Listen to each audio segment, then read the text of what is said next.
So you're probably thinking, wait a minute, you're starting yet another series and you've barely touched the first two? Yes. Yes, I am. Greetings, and welcome back to Mediocre Minis. For this video, I'm going to be extending upon the last video that I had, which was the Indominus 40K unboxing for the 9th edition of Warhammer 40,000. Now, I had an idea about how I wanted to necessarily paint an army of Space Marines, or Necrons. This idea can be applied in many different ways. But I didn't necessarily want to go one standard route. I didn't want to paint Ultramarines, or Blood Angels, or Space Wolves. Nah, I wanted to do something different. So, in yet another series, I'm going to be calling it 40K My Way, where I paint Space Marines or any model from 40K however I feel like. So in this video, I'm going to be assembling several of the Primaris Space Marines. I'm making a few modifications, which I'll show you, which is mostly swapping out weapons. And one of the main reasons why I'll be swapping out some of these parts, in particular, it's only really 2 arms, is because I want these first set of miniatures to reflect a specific theme that I have going on. No, I'm not going to tell you what the theme is yet. Okay, so the first thing we're going to do is go into the Indominus box and figure out what Space Marines we're going to be building first. I decided to choose these ones, for they will be the core of my army. Now, one of these has a gun in one hand and an empty hand in the other, and that's the one I'm going to be using to modify. And the second Marine also has a gun for that arm. This will be the right arm, and I'm going to be swapping out the gun and putting it on a different Marine. Yeah, I know that this is a little bit different, but, you know, I don't really care. This is going to be something interesting. One of the Marines will have 2 swords in each hand, and I'm going to take one of the power swords from a different character and put it on. I'll eventually swap out the power sword for a chain sword later on, and I know this is a little bit different, but I don't mind all that much.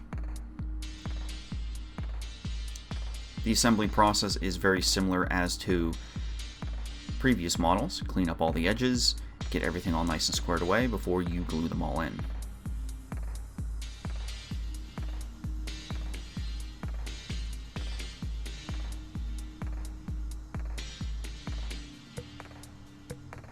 Sometimes it takes a bit to find exactly the parts you want, and since you're doing things not exactly by the directions, you always want to double and triple check yourself so that you don't actually use the parts that you want to use for something else later on.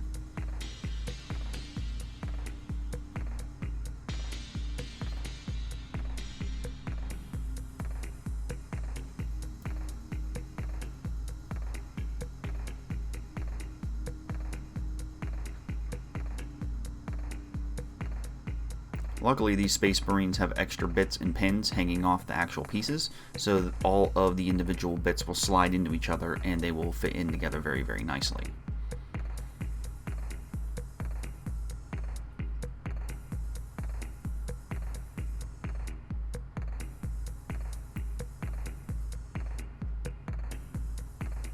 And here we have attaching the different arm onto the miniature.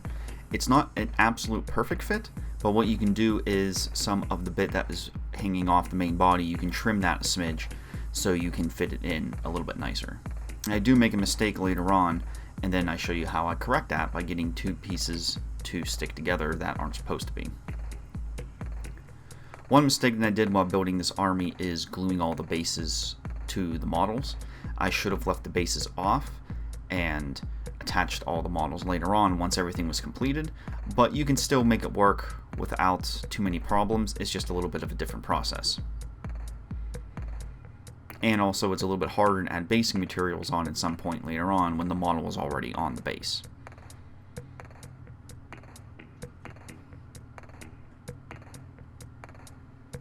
Now here we're doing the Marine with the 2 swords.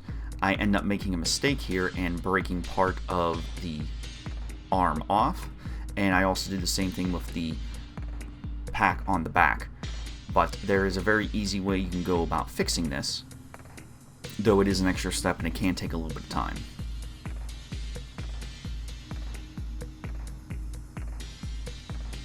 At first I try to brute force it by just putting super glue on and holding it, and after a while I get frustrated And I said, you know what, we're going to go a different path, and we're going to be using some pinning.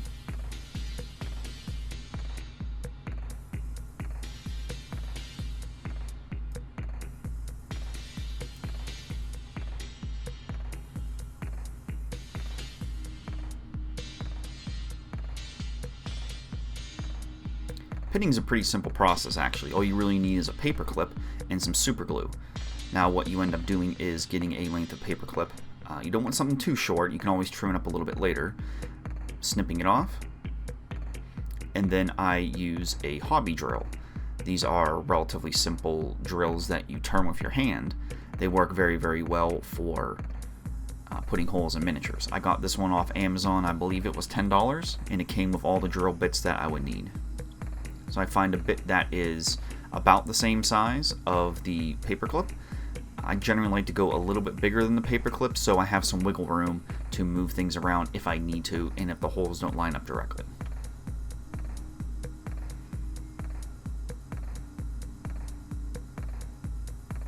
And the idea is go exactly where you want the hole to be, and here I'm going on the back and I just start twisting and twisting.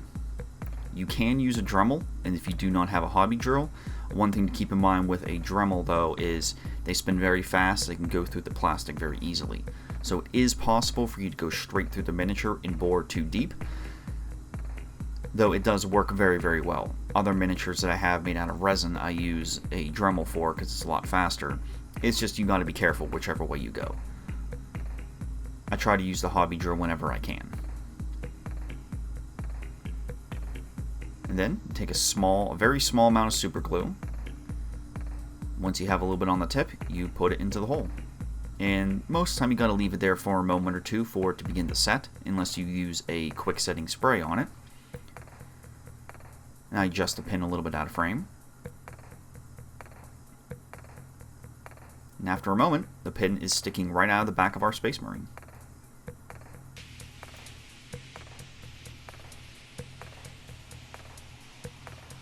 You can always trim it up a little bit later if it's too long. I do snip a little bit off of it later on in the process. Now I do the same thing with the backpack. It's okay if you need to trim away or remove some of the extra plastic or super glue. The hard part is getting exactly in the center or as close to the center of the area you want as you can. Luckily the pins are lined up before I messed everything up, so the placement was actually relatively simple.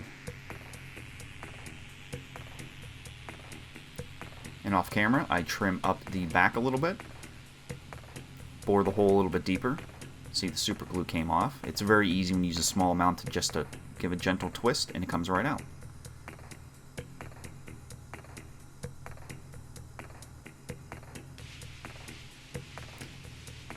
And once you have the proper depth that you need, add a little super glue and put it on and you are done.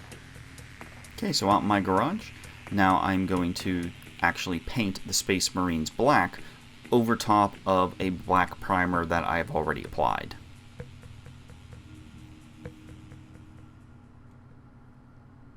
Wait a minute. You primed the Space Marines black, and then you're going to paint over them with black? Yes, I am. Now, there's a very distinct reason for this. The black primer that I use by Vallejo definitely has a little bit more of a matte finish, and whenever I paint any of the recesses and do some shading in black, I will be using a different type of paint. And the sheens are different, and I want everything to be the same. This also helps out whenever you make mistakes, which there will be many. And when you already have a black base coat down of a specific type of paint, you can go back in and touch up all of the mistakes or any problem areas without any problems, and the shine carries over. So while it is an extra step in the painting process to have black primer and then black paint, it helps out in the long run if there's any corrections that need to be made. So with that out of the way, we're going to be going and we're going to spray paint the entire army black. Now this is a different brand. This is actually the it's some Vallejo black paint that I happen to have. Well, it's actually my wife Volvox's black paint, but that's okay, it still works.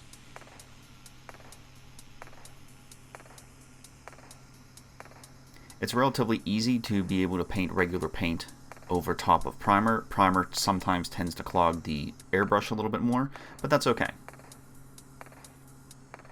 After we have the entire army painted black, I then use what's called a zenithal highlight over top of the Space Marines, and I use white paint for this. Now, a zenithal highlight is simply a guide that you can use when looking at a miniature that shows any types of highlighting and shadow that you can do. For instance, for the majority of painting that you might do, you can assume that it's a cloudy day and you are outside and the sun is overhead. And with this, when you spray this white, or you can use ink, you can use primer even, or you can just use white paint, or even gray, you can spray from the top down and it shows where all of the shadows would potentially fall. It does help to take some pictures of the miniature after you've done this, so that whenever you're working and you're covering up this undercoat, you can get an idea of this is where a shadow would fall, this is where a highlight would be, and it really kind of helps when it comes to any shading and definition that you plan on giving your miniature in the future. And I end up doing this to the entire Space Marine army, even though it didn't necessarily need it. Afterwards, I do a second coat. This is now with a very bright white, just from the very top, as if the sun is directly overhead shining down, and it does show some definitive highlights, such as right here. It also helps if you use a translucent paint later on. The white and black undercoat can show through, giving you some already preemptive shading that can show up and saving you a little bit of time later on. You don't necessarily need to do this step, however, it's something that I do as it can be very, very helpful. And here we have 3 of the main Marines already done and zenithal highlighted. There we go. The Space Marines are now primed, zenithally highlighted, and ready to go. In the next video, we will be starting the first Marine in the 40K My Way series, where I will be using a predetermined color scheme and to make these Marines look in a way that I wanted them to. So, I hope you found this video at least a little bit interesting and potentially informative. If you liked the video, feel free to like and also subscribe to the channel so you get an idea about what's coming up next. Finally, if you're curious about anything that I did, any of the products that I used, or why I did things the way I did, leave a comment below. I'll try to respond without giving anything away as to what the plan is. And then we can start a conversation on Space Marines 40K or miniature painting in general. I'd love to hear back from you and see what you think. With all that being said, tune in next time, and I shall return.